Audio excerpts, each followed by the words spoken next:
الناس كانت متوقعة ان اللي هيظهر في البودكاست بتاع جو روجن دوت عالم اركيولوجي كبير، انديانا جونز الشرق، دكتور في المصريات، العالم في الاركيولوجي، الراجل اللي لقى معظم المكتشفات الأثرية الحديثة في الأهرامات وفي الجيزة وفي سقارة وفي الأقصر، راجل عايش في الآثار هيتكلم بقى. هم مش واخدين بالهم إن زاهي حواس هيتكلم مش كعالم، مش كمفكر، مش كباحث، مش كأركيولوجي، هيتكلم كموظف زي ما هو بيتكلم بقاله أكتر من 40 سنة كموظف.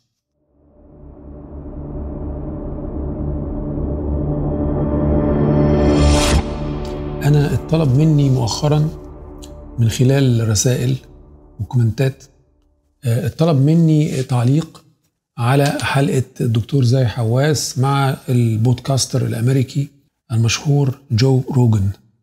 وأنا ما كنتش متأخر في إن أنا أشوف البودكاست دوت، لأن أنا كنت من أوائل الناس اللي شافوه، يمكن أنا شفته تاني يوم على طول. بس للأسف لأن أنا الأيام دي مشغول، وده اللي أنا عايز أتكلم فيه في الأول، لأن أنا عايز أعتذر عن عدم نشر فيديوهات جديدة أو حلقات جديدة على قناتي، سواء في اليوتيوب أو في التيك توك أو حتى انستجرام. وده لأني مشغول جدا من أكتر من شهر ونص في التحضير لعمل فيلم تسجيلي عن افتتاح المتحف المصري الجديد، وده موضوع كبير جدا، ده موضوع هام جدا. فأنا برضو لأن أنا راجل بعمل أفلام تسجيلية، ما كنتش عايز الموضوع يفوتني، فابتديت أجهز سكريبت من 2 أو 3 شهور، وحاولت أعمل شيء كده خلال فترة زمنية ضيقة بحيث ألحق أعرضها قبل الافتتاح إن شاء الله. أنا بوعدكم إن الفيلم اللي هيتقدم قبل الافتتاح، وأتمنى إن أنتوا تتابعوني في أخبار الفيلم التسجيلي ده، لأن أنا محتاج المتابعة والدعم، لأن الفيلم ده يستحق، أوعدكم يستحق النشر، ويستحق المشاركة، ويستحق أن يبقى له نسب مشاهدة عالية. أرجع أتكلم عن موضوع دكتور زاهي حواس والبودكاست اللي عمله مع جو روجن. والله زي ما قلت لكم أنا شفت البودكاست بسرعة، أنا ما غبتش، شفته على طول تاني أو تالت يوم. وطبعا توقعت، أنا أول ما شفته قلت دي كارثة، دي فضيحة. طبعا ده شيء واضح، دي فضيحة على كل مستويات الحوار، فن الحوار. الناس كانوا متوقعين ان زاهي حواس اولا على مدى سنوات، عشرات السنوات بيتم تلميعه اعلاميا، بس تلميعه اعلاميا في مصر والدول العربيه.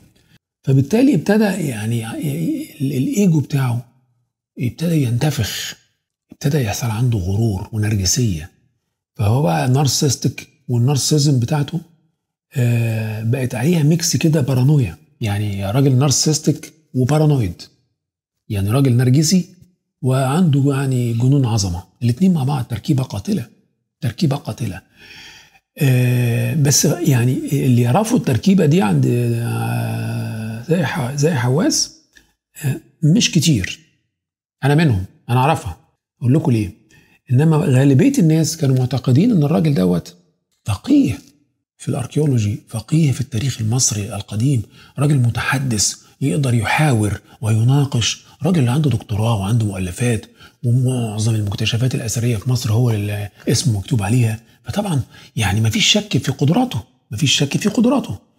بعد البرنامج أو بعد البودكاست بتاع جو روجن لما اتذاع وابتدى يتشير على مستوى واسع وبقى فايرل، طبعا وصل للمنطقة العربية ووصل لمصر. الناس بعد ما الناس شافوه بالترجمة، الناس ذهلوا، الجمهور المصري والعربي ذهل من مدى ضحالة وسطحية الرد، مدى عدم تمكن زاهي حواس من فن الحوار، عدم حتى تمكنه من المعلومات بتاعته، حتى عدم تمكنه من المعلومات التاريخية اللي من المفترض ان هو حافظها، دي شغلته. فوجئنا كلنا ان هو مش قادر يرد، وردود مختصرة، وردود كلها رفض، وكلها إقصاء، وكلها إنكار، كأنه راجل وكيل نيابة. لا مفيش، معرفتش، معرفش. إيه ده؟ كان لازم يعرف. هو في ناس بتقول لك والله كان لازم يعرف هو رايح يقابل مين ويجهز نفسه، يعني كل الفيديوهات اللي اتعملت بتصب في هذا الاتجاه. كان من المفترض انه يحضر ويستعد ويذاكر. ايوه يا سيدي، ده لو هو مش زي حواس. هو عامل، يعني انا في مثل كده، يعني في شبه هقول لكم عشان تقدروا تفهموا شخصيه زي حواس. زي حواس عامل زي دونالد ترامب. دونالد ترامب اسالوا اي واحد من المساعدين او السكرتاريه بتاعته، هل بيقرا ورق قبل ما بيطلع قدام الاعلام؟ هل بيذاكر؟ هل بيحضر؟ هل بيبقى قدامه مثلا على التلي برامتر او شاشه هيقول ايه؟ لا خالص خالص. هو بيفضل نايم في الطياره او نايم في المؤتمر الصحفي في الاوضه بتاعته او في الكرفان او وات ايفر، لحد ما يقولوا له تعالى انت اون اير، هنطلع على الهواء، ويقول بقى يتكلم. ليه؟ لانه عنده اقتناع قوي بانه حضوره والكاريزما بتاعته والايجو بتاعه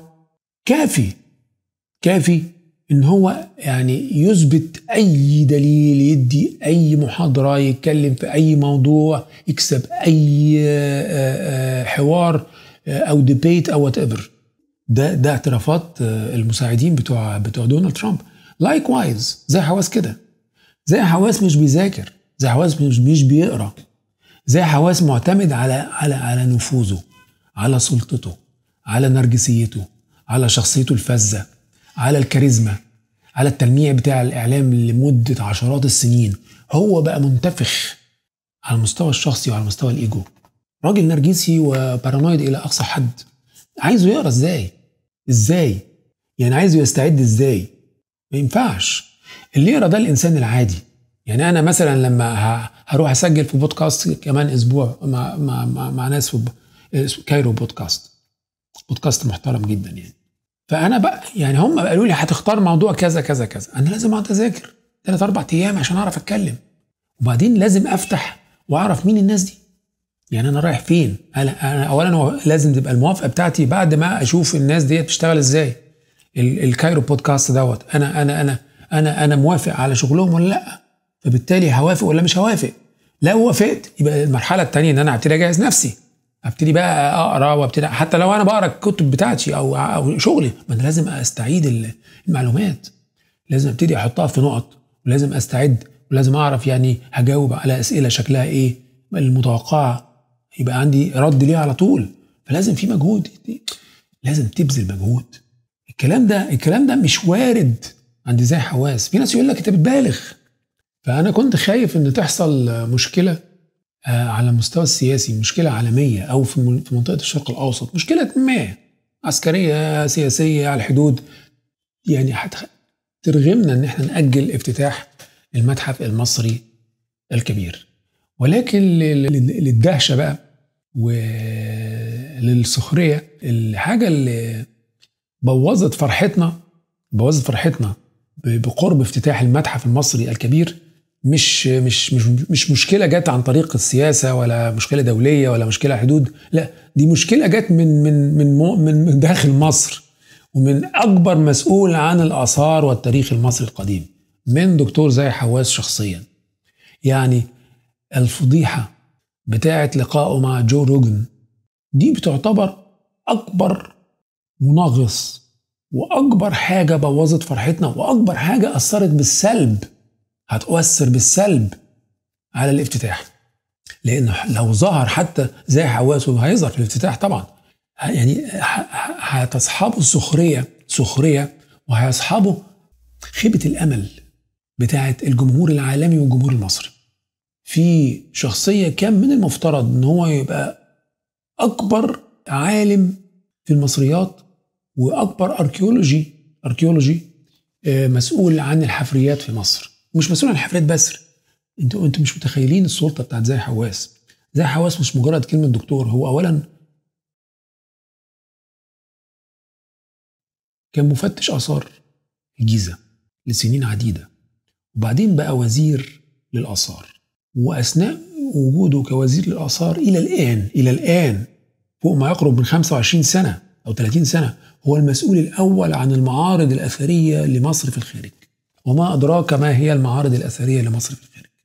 ولكن الأهم على الإطلاق في موضوع زي حواس إن هو الشخصية الوحيدة المسؤولة عن السماح لأي بعثة أجنبية خارجية لعمل حفريات داخل مصر. يعني أي بعثة أجنبية من أوروبا، من روسيا، من البرازيل، من اليابان، من أمريكا، من كندا، عايزة تشتغل في مصر وتعمل حفائر من أي جامعة، لازم الأول ورقها يعدي على مكتب دكتور زي حواس وإمضته تبقى يعني تقول أوكي نقبل أو ما نقبلش. فأنا بس عايز قبل ما أخوض في موضوع البودكاست بتاع جو روجن أفهمكم إن زي حواس اشتهر في أوروبا وأمريكا مش من خلال يعني كتبه، مش من خلال يعني علمه، ويمكن ظهر في بعض الدوكيومنتريز بتاعت مثلا ديسكفري وما شابه، لكن ظهوره كان يعني ضحل جدا وكلامه كان ضحل جدا واللغة الإنجليزية بتاعته يعني رقيقة للغاية. إنما هو شهرته جاية من زي ما قلت لكم سلطته، يعني شهرته جاية من وظيفته، شهرته جاية من إن هو البعبع اللي بتخاف منه كل الجامعات وكل الهيئات الأثرية والأركيولوجية في العالم كلها من اليابان إلى البرازيل. ما يقدروش يزعلوا زي حواس. لو زي حواس غضب مثلا على بوسطن ولا ناس في كندا ولا ناس في النمسا ولا ناس حتى في التشيك، هيقفل لهم الشغل بتاع مصر، هيقفل لهم الشغل بتاع مصر. عنده الصلاحية إن يعمل كده، فبالتالي يتخاف منه. فكان بعبع وإلى الآن بعبع. فبس أنا يمكن الكلام مش هيخلص، بس أنا عايز أقول لكم إيه يعني كل التعليقات اللي كانت بتجيني والمسجات اللي كانت بتجيني بتقول لي إحنا في انتظار يعني الرياكشن بتاع الدكتور أشرف عزت على الحلقة أو البودكاست بتاع زي حواس مع جو روجن. شوف أنا يمكن قلت لك إن أنا بعد ما شفت الحلقة أنا قلت لك دي كارثة ودي فضيحة ودي بوظت فرحتنا اللي احنا داخلين على افتتاح المتحف المصري الكبير. بس أنا ما اندهشتش، ما استغربتش زي باقي الناس، ما أصبتش بدهشة ولا خيبة أمل، لأن أنا عارف زي حواس. أنا قعدت مع زي حواس كتير، أعرفه شخصيا، يعني أنا قعدت معاه أكتر من 3-4 مرات. وأول مرة قابلته فيها كانت على دعوة للعشاء. الكلام ده يمكن في 2010 2009، 15 سنة. كنت في أوائل الشبابي، وكنت الأول مدير لمتحف شادي عبد السلام بمكتبة الإسكندرية الجديدة. وكان في مجلس الإدارة معانا طبعا أخت الراحل الفنان الكبير شادي عبد السلام، السيدة الراحلة السيدة الفاضلة مهيبة عبد السلام. فمهيبة مرة قالت لي إيه يا دكتور أشرف، إحنا عايزين نعزم دكتور زي حواس يجي يتكلم عندنا، ونعزمه الأول على العشاء ويبتدوا يقرب مننا ومن مجلس الإدارة ونحتضنه كده ويخش في الحلقة بتاعت جمعية شادي عبد السلام والمتحف بتاع شادي عبد السلام. قلت لها والله أنا ما أعرفوش. فقالت لي بس إحنا عندنا صديق مشترك، ممكن هو كان في صديق مشترك يعرف زي حواس، وهو كان سكرتير عام الجمعية بتاعتنا، اللي هو الراحل برضو المسؤول عن العمل العام، يعني من رواد العمل العام في اسكندرية، العمل الأهلي، اللي هو الدكتور عادل أبو زهرة. فعادل أبو زهرة اتصل بيه وحضر معاه محاضرة، وعزموا على العشاء عند منزل أو فيلا بتاعة السيدة مهيبة عبد السلام، أخت الفنان الراحل شادي عبد السلام، وهي كانت أمي الروحية. فجهزت، وأنا كنت ساعتها لسه بحضر للكتاب بتاعي اللي هو مصر لم تعرف فرعون ولا موسى. طبعا أنا مهتم بالتاريخ وليا دراسات في التاريخ، فطبعا هنقعد مع زي حواس وهنقعد معاه على العشاء، يمكن بقى قاعدة تستمر 3-4 ساعات. فده يعني فرصة ذهبية، لأنه ساعتها كان وزير الدولة للآثار، وطبعا كانت أخباره مالية الدنيا، وراجل ضيف مستمر يعني في قناة ديسكفري وعلى الإعلام، وكان يعني منتشر إعلاميا. فأنا كنت مبهور فيه، يعني أنا شاب صغير ومبهور طبعا بشخصية بتظهر في الإعلام باستمرار. أنا كنت متخيل أن هو من العمق، بحيث أن هو أبتدي أسأله أسئلة كانت بتحيرني مثلا في التاريخ المصري القديم أو ما شابه. وبعدين لما جه وقابلناه في العشاء فوجئت بإيه بقى؟ فوجئت بشخصية أولا صوته عالي جدا، غليظ الملامح وغليظ اللغة، طريقة كلامه أجريسيف جدا، وعنده حب الظهور، عنده بارانويا كده، ونارسستك يعني نرجسي شويه. فلما ابتديت اتحاور معاه، يعني جت فرصه ان انا اساله سؤال او اتنين، لقيت اجاباته سطحيه للغايه. فانا اصبت بالدهشه، وقلت يعني قل حماسي في ان انا ادعوه لمحاضره، او انا اشركه تاني في الجمعيه بتاعت شارع عبد السلام، او ادعوه الى متحف شارع عبد السلام مكتبه اسكندريه. فانا ما اندهشتش، يعني انا لا ما اندهشتش من ردود زي حواس، لان انا كنت متوقعها. انا عارف ان الراجل ما عندوش اي عمق في الحوار. انما لما تيجي تساله عن الثقافه، في ثقافه التاريخ، عن الميثولوجي المصري، عن الفن المصري القديم، عن تفاصيل التراديشنز والتقاليد المصريه، ما تلاقيهوش عميق، ما تلاقيهوش يعني يقدر يتكلم في الموضوع دوت. وده الشيء اللي هو خلاه يفشل في لقائه مع جو روجن. بمعنى يعني انا ما كنتش اعرف مين هو جو روجن من سنين، يعني انا عارف، انا اجزم برضو ان 90 او 99% من الجمهور العربي والمصري ما كانوش يعرفوا مين هو جو روجن. وده مش عيب، ده مش عيب، انا ما كنتش اعرفه من سنين. ولكن لما كانت في مجموعه اجنبيه، وكان فيهم مجموعه صديقه من امريكا، وكنت بناقش كتابي، بناقش افكاري عن تاريخ مصر القديم، فهي لما شافت افكاري وقرأت كتابي قالت لي على فكره انت من المفترض انك تظهر في البودكاست بتاع جو روجن. فانا قلت لها مين جو روجن ده؟ فقالت لي لا مش معقول ما تعرفوش. فلما بحثت وجدت انه شخصيه مؤثره للغايه. الراجل عنده بودكاست يعني يعتبر اكبر بودكاست في امريكا وكندا واوروبا، يعني متابعين بالملايين. راجل مؤثر بمعنى الكلمه، انفلونسر عنده ملايين من المتابعين. فهو عامل زي عمرو اديب كده بتاع امريكا، يعني طبعا بخلاف ان عمرو اديب مش بتاع بودكاست، بس هو في شهرة عمرو اديب يعني. فانت يعني انت لما تروح تقابل واحد زي جو روجن دوت، انا قعدت لما قالت لي انت لازم تظهر مع جو روجن، انا جيت افتح عنه، عرفت مين هو، شفت البودكاست، عرفت هو بيفكر ازاي، بيستضيف ناس. انا بس عشان اوضح لكم مدى خطورة هذا الرجل، او حجم المتابعه الرهيب المخيف بتاعه. يعني من الضيوف الاخرى اللي استضافهم في البودكاست في اواخر 2024 كانوا مين؟ كان دونالد ترامب، الرئيس دونالد ترامب، وايلون ماسك. تخيلوا بقى الثقل بتاع الضيوف ده، يعني زي حواس قاعد على الكرسي اللي كان قاعد عليه قبليه دونالد ترامب وايلون ماسك. وهو كمان زي حواس كان عارف ان هو رايح يقابل اكبر واحد، يعني اكبر، بيقول له اسامه كمال اكبر مذيع في امريكا، اكبر مشاهدات. طب ما انت عارف، ما تشوف يا عم البودكاست بتاعه شكله ايه، ما تذاكر اعرف هيسالك في ايه. انا كنت عارف هيساله في ايه. ليه؟ لان اللي عرف جو روجن بزي حواس صديق مشترك اسمه جراهام هانكوك. جراهام هانكوك دوت يعني من أشهر الناس على المستوى العالمي الباحثين المستقلين، اللي هو صاحب نظريات بديلة في التاريخ القديم. خلاصة القول أو خلاصة أبحاثه بتدور حوالين إن في حضارة مفقودة،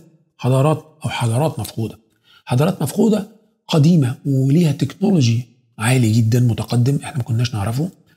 والحضارات دي كانت يعني بتعيش وكانت قوية جدا في 12,000 سنة قبل الميلاد. يعني ببساطة أكتر حصل بعد يعني نهاية العصر الجليدي، هو بيقول جراهام هانكوك حصل فيضان عالمي، فيضانات في مناطق كتير في العالم. الفيضانات ديت أزالت مظاهر الحضارة المتقدمة اللي كانت موجودة. وبعد الفيضان ما انتهى، ابتدى الناس تبتدي يعني تبني من جديد على معارف قديمة يمكن مضمحلة، بس ابتدت تسلم الحضارة من مرحلة متأخرة مرة تانية. فهو دي فكرته. فيقول لك ان مثلا ال ال ال ال الأهرام في مصر، أهرام الجيزة بالتحديد، دي مش اللي بناها القدماء المصريين. مين يا عم؟ جراهام هانكوك. مين بناها؟ يقول لك والله دول اللي بنوها حضارات قديمة بلوست تكنولوجي، وحضارات متقدمة جدا زي المثل بتاع اللي هو قارة أطلانتس. قارة أطلانتس يعني قارة ابتدت تغرق بعد الفيضان، والناس بتاعها عشان إيه؟ ينطوا من القارة اللي بتغرق دي، قال جم مصر وعملوا شوية الإعجاز العلمي والهندسي اللي احنا شايفين بقاياه في المعابد المصرية والأهرام. فدي ملخص جراهام هانكوك، يعني فكرته وفلسفته وأبحاثه على مدار سنين، وهو له متابعين بالملايين في أوروبا وأمريكا وكندا. أنا بس عايز أوجه نظركم لحاجة، إن المصريين فاكرين يعني مصر برضو متفردة في حاجة. لما نيجي نتكلم مثلا عن آثار، مثلا آثار الصين أو آثار اليابان أو آثار بتاعة أوروبا أو فرنسا أو البرازيل أو بيرو، أو كل الآثار دي آثار بتبقى لوكال نيتيف، مسؤول عنها أصحابها بلادها. أنا مش طمعان فيها، أنا ماليش دعوة بالآثار اللي في تركيا مثلا، ماليش دعوة بالآثار اللي في الصين. أنا كمصري ما يهمنيش إن أنا أحط إيدي عليها ولا أدعي إنها بتاعتي، إلا آثار مصر القديمة، إلا أهرامات مصر القديمة. الناس في أوروبا وأمريكا بيعتبروها ملك عام، مش ملك للمصريين، دي ملك للحضارة العالمية، للتاريخ العالمي. ده شيء برضو مقبول، بس من هذا المنطلق يبتدوا يبقى إيه؟ يقول لك معلش وسع كده ويديك كتف، يقول لك معلش أنا ليا في الحتة دي، ليا رأي في الحتة دي، ليا رأي في الجيزة، ليا رأي في الأهرامات. يفضل يقول لك أنا ليا رأي، أنا ليا رأي. ده يعني يعتبر زي ما بتسميه اليونسكو يعني ancient world heritage. فده يقول لك ده أثر عالمي قديم، يعني مش مصري بس، أثر عالمي، أنا معاك فيه، لو سمحت أنا معاك. طب لو سمحت أنا معاك عايز إيه؟ يقول لك والله أنا كمان ليا رأي. فمش مش يخش معاك كده ويتزنق وبتاع ويبص، لا كمان هيفتي. يقول لك والله يعني لا ده معجزة، ده في تكنولوجي هنا غير مفهوم. يعني الأهرامات دي اتبنت بتكنولوجيا مش موجودة في لا يمكن يعني ارجعها إلى الفترة اللي انتوا بتقولوا عليها. ما ينفعش نرجعها ل 2500 بالميلاد، لا ما ينفعش. طب عايز تقول ايه؟ والله تقريبا كده مش المصريين اللي بنوها. يجي واحد تاني يقول لك والله شوف الأهرامات ديت، ده واحد تاني اسمه روبرت بوفال، ده برضو من أصحاب جو روجن، وطبعا صديق يعني حميم لجراهام هانكوك. يقول لك والله الأهرامات بتاعت الجيزة الثلاثة دي بتمثل انعكاس للنجوم بتاعت حزام الجبار اللي هو The Belt of Orion. طيب انت يعني سواء انت لو انت اقريت بنظريات جراهام هانكوك او روبرت بوفال او جون أنتوني ويست اللي هي النظريات البديلة، فانت هتبقى هيقال عليك انك انسان يعني open minded، زي ما كان زي حواس بيقول في البودكاست. راجل open minded وراجل ليبرالي في التفكير وراجل يعني عندك عمق في التفكير، ولكن هيتسحب منك السجادة من تحت رجلك، وهتتاخد منك هويتك وقوميتك المصرية وآثارك. هيبقى في إجماع sooner or later بأن المعابد المصرية الكبيرة والأهرامات ما هياش نتاج القدماء المصريين، لا ده نتاج مشترك ما بين الفضائيين وقارة أطلانتس، تدخلوا وهم اللي سابوا الآثار ديت. طب العك ده كله هو الفرشة اللي محضرها، هو ده الأسئلة اللي محضرها جو روجن لزي حواس. هو فاكر انه يعني زي حواس كان فاكر ان هو رايح يقابل واحد زي احمد موسى ولا عمرو اديب هيقعد يلمع فيه يقول له يا دكتور زي ايه اخر الاخبار. اخر هم لجو روجن انه يلمع زي حواس، بالعكس وعايز يعريه، ودي وظيفة المحاور الجيد، دي وظيفته الصح. فالراجل الأسئلة المتوقعة لزي حواس أنا كنت عارفها. طب أنت مش مذاكرها؟ إذا كان أنا متوقعها. هيسألك عن جراهام هانكوك، هيسألك عن قارة أطلانتس، هيسألك عن التطابق مع النجوم والبيلت اوف اوراين، هيسألك على جوبيكلي تيبي اللي هي تركيا اللي اكتشفوها بقى 11,000 سنة ديت. هيسألك عن الاكتشافات الأخيرة بتاعت الفريق الإيطالي اللي هي عملوها بالرادار بتكنيك اسمه سار عشان يكتشفوا تحت هرم خفرع مش عارف أعمدة وما شابه. يبقى 4 أسئلة مهمين: الحضارات المفقودة والتكنولوجي القديم، التشابه مع النجوم، التآكل في جسم أبو الهول، والكشوفات اللي تمت عن طريق الرادار. 4 أسئلة قاتلة، 4 أسئلة قاتلة لأي واحد أركيولوجي مصري لازم يبقى مجهز. لا أنا معاك، يعني أنا متفق مع زي حواس في حاجة واحدة. أنا رافض لهذه النظريات إجمالا، أنا رافضها، بعكس واحد زي أحمد عدلي اللي هو ابتدى يميل إلى موضوع اللوست تكنولوجي، وابتدى يتكلم في صالح الفريق الإيطالي بتاع فريق الرادار. أنا مش ضد الاكتشافات الحديثة، ولكن أنا ضد نزع الهوية المصرية عن أثرنا وتاريخنا. ليه؟ هقول لك ليه.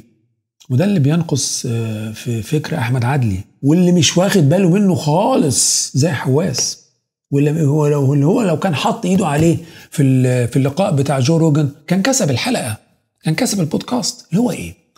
واللي بيعملوه الأجانب، وإحنا للأسف بنغلط نفس الغلطة في النظرة. بمعنى إيه؟ معلش هاخد بق شاي. الغرب أمريكا، كندا، أمريكا اللاتينية، أوروبا، اليابان، بينظروا إلى أهرامات الجيزة بالتحديد وهرم خوفو أكتر حاجة على إنه شيء مقتطع، شيء بره السياق التاريخي والثقافي والميراث المصري القديم. هعيد تاني، بيبصوا للأهرامات بنظرة فيها إقصاء، يعني بيستقطع، يعني بياخد الأهرامات كده يحطها في حتة واحدة بعيدة عن حتة واحدة، حتة منعزلة في إقصاء. بياخد الأهرامات ويعزلها عن التاريخ المصري القديم، ويبتدي يحللها من منطلق تكنولوجي، من منطلق فضاء، من منطلق كائنات فضائية، من منطلق مقارنة مع تراث، مع مكتشفات في تركيا، مع مكتشفات في سومر والعراق. ما ينفعش. هقول لك ليه ما ينفعش. كان من المفترض ان زي حواس يوضح لجو روجن ان الهرم كموتيفا، الهرم كرمز هندسي، ده هام جدا في الثقافة المصرية القديمة، رمز هام جدا. احنا لازم كان يوضح له ان احنا ما عندناش هرم خوفو بس، عندنا اكتر من 130 هرم. 130 هرم بتشتغل على نفس الشكل الهندسي بمختلف بقى القياسات، بتشتغل على نفس السيولوجي، بتشتغل على نفس الميثولوجي الخاص المرتبط، بتشتغل على نفس الربط بين قصة الخلق والبنبن والقصة الهرم وبنائه على تلة عالية، بتشتغل على دمج الشكل الهرمي دوت في الاعتقاد المصري في البعث.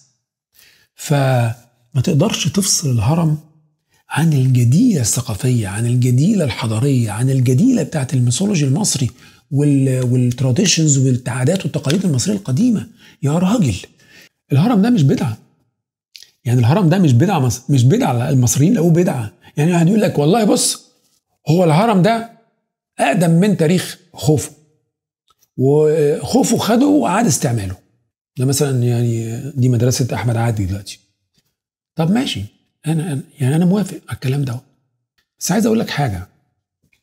لو المصريين القدماء وجدوا بالصدفة وجدوا هذه الأهرامات كمباني هندسية خالية فاضية مهجورة، وجدوها مهجورة وقالوا ما تيجوا نعيد استعمالها في شيء مفيد، يعني مقبرة بقى ولا غير مقبرة، تعالوا نعيد استعمالها. هل تتخيل أن يتم تقديس الشكل الهرمي في البناء الهندسي والمعماري بهذه القدسية من الدولة القديمة إلى نهايات الدولة الحديثة والعصور المتأخرة؟ يا راجل، ده آخر هرم تم اكتشافه في أبيدوس هو للملك أحمس اللي هو مؤسس الدولة الحديثة. إذا كان الملك بتاع مؤسس الدولة الحديثة كان برضو بينشئ هرم في أبيدوس جنب المقابر الملكية هناك. طب ليه؟ ليه؟ لو ده اساسا، لو ده شكل ولا ده مبنى ولا ده معمار تم العثور عليه عن طريق الاجداد بتاع المصريين صدفه ووجدوه مثلا مهجور عن طريق مثلا حضاره مفقوده ولا الناس جايه من الفضاء، انا هقدسه ليه؟ هرمم فيه ليه؟ ما انا ممكن استعمله وبعد كده ارميه، مش مشكله، بس ما ابنيش غيره. ما احطوش في الثقافه بتاعتي، ما احطوش في المقبره بتاعتي. ايوه، ده مقابر النبلاء اللي في الوادي، اللي في البر الغربي في الاقصر، اللي هي مش بتاعت الملوك، بتاعت الموظفين بقى والفنانين ومش عارف ايه، الطبقات اللي هي اقل من الطبقه الملكيه وطبقه العسكريين. المقابر العاديه بتاعتهم كان فيها الشكل الهرم. راجل ما عندوش الامكانيه انه يبني هرم، بس كان بيخلي مدخل المقبره هرم. طب ليه؟ ما دي بقى النقطه اللي كان لازم زي حواس يتكلم فيها، او واحد عنده عمق في التحليل. لو الهرم ده شيء بدعه زي احمد عادل دلوقتي ما بيحاول يثبت، لو هو بدعه، ولو الناس الطلاينه اللي عايزين يلاقوا تحت الهرم خوفو ما يشبه ما يؤكد جنونهم بوجود الواح زمرديه وكتاب تحوت وكلام فارغ وقاره اطلانتس. ايوه، انا متفق ان انا ما اسمحش بهذا، بس ما ينفعش زي حواس يقول لهم ايه I have no idea, there is no evidence. no، هو كل حاجه تقول لها no evidence, I have no idea. ما تتكلم. ويقول له انا بقالي 57 سنه بشتغل في اهرامات الجيزه. بقالك اكتر من نص قرن بتشتغل بتعمل حفريات، مش عارف تقول جملتين مفيده، يعني جمله مفيده؟ ما تقول له يا عم، قول له جو روجان الهرم عماره مقدسه مصريه، عماره مقدسه ما اقدرش انزعها من الثقافه المصريه. لازم ما تقدرش تناقش الهرم من غير ما تحطها في حضنها المصري القديم، حضنها الثقافي المصري القديم، في الاساطير المصريه القديمه، في اساطير الخلق، حكايات الخلق، في الصوفيه المصريه، في الفن المصري، في التقاليد الفنيه المصريه، في المقابر بعد كده، حتى في الدوله الحديثه لما ابتدوا يبعدوا عن الاهرامات. يا راجل، ده اقل مثل ممكن يفهم الحوار ويدي نهايه للجدل العبثي دوت، انك تقول لهم ده من كتر ما كان الشكل الهرمي ده عماره مقدسه عند المصريين القدماء. وطبعا مصر كانت بتمتد الى النوبه واول السودان، وجدت اهرامات في السودان. انت شايف اهرامات السودان اللي موجوده في النوبه، الاهرامات البديعه اللي موجوده في السودان ما عندهاش غير اهرامات. طب ليه السودان يبقى فيها اهرامات؟ وليه ملوك السودان وامراء السودان يخلوا قبورهم على شكل اهرام؟ لو الهرم بتاع خوفو ده بدعه غريبه فورن، جايه بقى من قاره مفقوده، ولا جايه من تكنولوجي قديم، ولا جايه من حته زي جوبيكلي تيبي، ولا جايه من واحد بيخرف وبيربط بين الاهرامات وبين حزام اوراين. كل ده من منطلق يقول لك ايه؟ الاهرامات بتاعتكم دي ده ancient world heritage، يعني ده تراث عالمي. طب ماشي، تراث عالمي، ممكن اليونسكو مثلا يهتم بيه ويصرف عليه، اوكي، انا موافق. يقول لك بس ده مش تراث عالمي بتاعك، بس يعني معلش اسمح لي بقى اقول لك رايي. وبعد ما تقول له ماشي، انت تعالى قول رايك، يقول لك لا اسمح لي بقى اقول لك ان الهرم ده مش انت اللي بنيه، مش جدك اللي بنيه، اسمح لي بقى توسع لي شويه كده، الهرم ده مش بتاعك، معبد الكرنك ده مش بتاعك، معبد الاقصر بالتماثيل بتاعت رمسيس الثاني دي مش بتاعتك. عايزين كمان الناس الفريق بتاع الصار بتاع الايطاليا هيعملوا دلوقتي اشعه، هيعملوا تجارب على ابيدوس وعلى هواره وعلى السقاره وعلى باقي الاهرامات. عايز يقول لك بقى ايه؟ يعني الكلام ده كله مش بتاعكم. ماشي، انا مع زي حواس في الرفض، بس تتكلم، حاور، وضح، خلي الكلام يبقى فيه عمق. ده انت شغال بقالك 57 سنه، هو اللي ربنا قدرك عليه السيجار ده لقاء فضيحه هيبوظ فرحتنا. هو بس للاسف يعني انا عايز اوضح حاجه، ان الناس كانت متوقعه ان اللي هيظهر في البودكاست بتاع جو روجان دوت عالم اركيولوجي كبير، انديانا جونز الشرق، دكتور في المصريات، العالم في الاركيولوجي، الراجل اللي لقى معظم المكتشفات الاثريه الحديثه في الاهرامات وفي الجيزه وفي سقاره وفي الاقصر، راجل عايش في الاثار، هيتكلم بقى. هم مش واخدين بالهم ان زي حواس هيتكلم مش كعالم، مش كمفكر، مش كباحث، مش كاركيولوجي، هيتكلم كموظف، زي ما هو بيتكلم بقاله اكتر من 40 سنه كموظف. يعني حينما يستضاف زي حواس عن طريق وسائل الإعلام المصرية أو الأجنبية بيتكلم كموظف، باللهجة بتاعت الموظفين، بالتون بتاع الموظفين، بالعدوانيه بتاعت الموظف اللي هو يقول لك مين خد تصريح ولا مين ما خدش تصريح. لما تيجي يقول لك مثلا اديني ردك او ريسبونس للاشعه اللي عملوها الفريق الايطالي لهرم خفرع، يقول له ما فيش تصريح ظهر لهم، ما ظهروش مصر. يا راجل يا ايه السذاجه دي؟ بيقول لك التجارب عن طريق القمر الصناعي، تقول لي تصريح وما جوش مصر؟ تصريح ايه؟ هو لازم من عقليه الموظف اللي تحكم؟ ما هو عقليه الموظف للاسف. انا عارف ده، انا كنت متوقع ده، بس انا زعلان على الخيبة الامل اللي اصابت الملايين من الجمهور العادي في مصر والعالم العربي. فانا بقول لهم معلش، انا كنت عارف اللي ده هيحصل. فالتعليقات على الحلقه كانت قاسيه جدا، وجمهور جو روجن برضو شعر بخيبه امل. الراجل حتى قال ده اسوأ بودكاست اتعمل على تاريخ البرنامج بتاعه. والبعض قال بصراحه ده ليس حوارا علميا بل دفاع بلا علم.